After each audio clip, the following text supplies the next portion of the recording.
Cooking with তুষার রান্নাঘরে আজকে আমি হাজির হয়েছি চিংড়ি মাছের বিরিয়ানি রান্না করব। এই বিরিয়ানি রান্না করার জন্য 2 কাপ পোলা চাল ধুয়ে পানিতে ভিজিয়ে রেখেছি।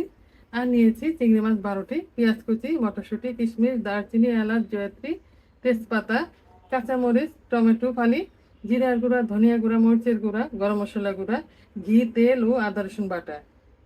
তাহলে এই রান্নাটা আমি শুরু করে দিচ্ছি। শুরুতেই আমি কিছুটা তেল দিয়ে দিব, সামান্য ঘি দিয়ে দেব,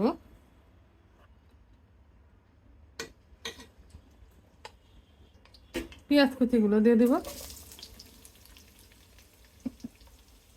সাথে তেজপাতা, দারচিনি, এলাচ, জয়ত্রী দিয়ে দেব। হালকা বাদামি করে আমি ভেজে নেব। পেঁয়াজগুলোকে হালকা বাদামি করে ভেজে নিয়েছি। এবার 1 টেবিল চামচ পরিমাণ আদা রসুন বাটা দিয়ে দিলাম।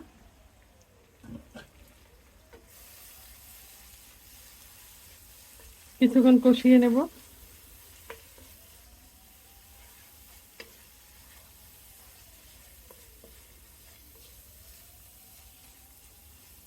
আদা রসুনের গন্ধ না যাওয়া পর্যন্ত আমি কষিয়ে নেব। আদা রসুন বাটা আমি ভালো করে কষিয়ে নিয়েছি, প্রায় 1.5 মিনিটের মতো আমি কষিয়ে নিয়েছি। এবার মাছগুলো দিয়ে দিব।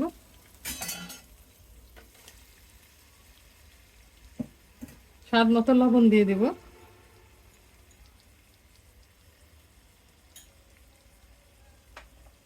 সাথে টমেটোগুলো দিয়ে দেব। এখানে আমি 1.5টা টমেটো নিয়েছি।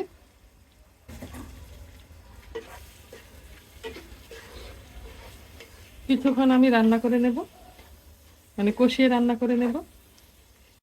মাছ আর টমেটো আমি 1.5 মিনিটের মতো কষিয়ে নিয়েছি। এবার দিয়ে দেব, এখানে আছে 1 চা চামচ মরিচের গুঁড়া, 1/2 চা চামচ জিরা গুঁড়া, 1/2 চা চামচ ধনিয়া গুঁড়া, আর 1 চা চামচের 4 ভাগের 1 ভাগ গরম মশলা গুঁড়া। সামান্য একটু পানি দিয়ে কষিয়ে নেব।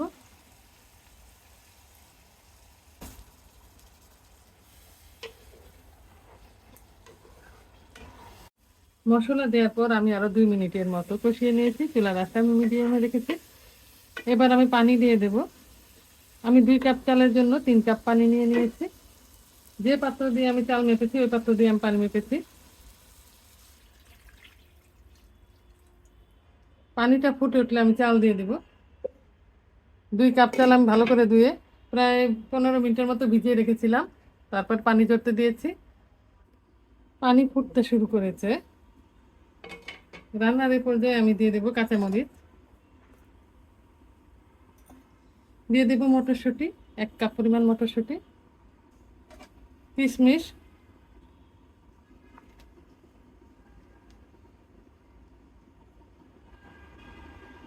কিছুক্ষণ রেখে তারপর আবার চালটা দিয়ে দেব।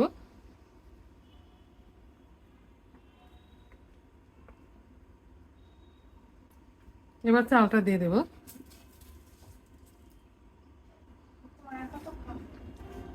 চাল দিয়ে কিছুক্ষণ আমি রান্না করে নেব, চালের পানিটা টেনে আসা পর্যন্ত। চুলার আঁচটা আমি একদম বাড়িয়ে দিয়েছি।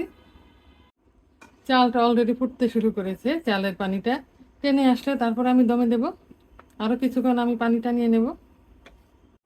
চালের পানিটা গায়ে গায়ে টেনে আসছে। এবার আমি ঢাকনা দিয়ে দেবো আর চুলার আঁচটা একদম নিভু নিভু করে দেব। আর 10 থেকে 12 মিনিটের জন্য আমি দমে দেব। মাঝখানে 7 মিনিট হলে আমি উল্টিয়ে দেব। শুরুতেই বলেছিলাম 12 মিনিটের জন্য আমি দমে দেব। 7 মিনিট পরে আমি একবার উল্টিয়ে দিয়েছি। রান্নাটা আমার পুরোপুরি কমপ্লিট হয়ে গেছে। চুলার আঁচটা আমি বন্ধ করে দেব। আর একটা সার্ভিং ডিশে নিয়ে দেখে দিচ্ছি রান্নাটা আমার কেমন হয়েছে। রান্না হয়ে গেছে চিংড়ি মাছের বিরিয়ানি। দেখতে যেমন ভালো হয়েছে, খেতেও সুস্বাদু হয়েছে। আজ এ পর্যন্তই। আগামী দিন নতুন কোনো রেসিপি নিয়ে আবার আমরা আসবো আপনাদের সামনে। আল্লাহ আল্লাহ হাফেজ। হাফেজ।